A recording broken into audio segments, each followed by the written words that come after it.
The coastal region of Odisha and Andhra Pradesh is reeling under heavy pressure. The biggest fear of this time is the cyclone Phylline. Phylline, the biggest cyclone, is expected to hit the east coast with winds gushing up to 220 km per hour by Saturday evening. In view of the impending danger of Phylline, all the people living near the coastal areas are being evacuated to safer places, and the fishermen have been warned not to go near the coast.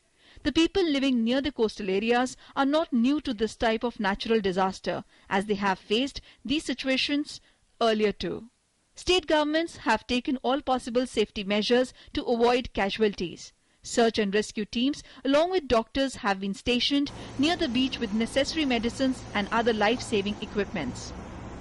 We have already deployed around 5 teams in and around various cyclone hitting areas, and also we have put 4 teams, and emergency drugs are also with us, general drugs and emergency drugs, especially the ORS, over rehydration solutions, and also we are requesting the general public to take care and use drinking water, safe drinking water, and also use chlorine tablets. Chlorine tablets will be supplied by our team expert. The team people will be giving, and we'll be closely monitoring with our ANMs and supervisors.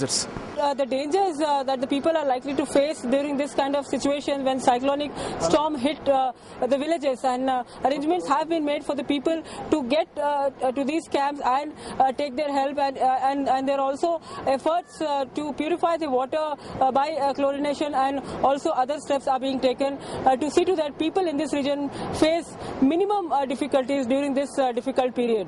Phylline is most likely to affect northwest and northern region. In view of Met Department prediction of heavy rain and wind in the coastal region, all the agencies have been put on high alert to face any disastrous situation. With Bureau Inputs, Aisha Khanum's report, DD News, Baptala in Guntur district.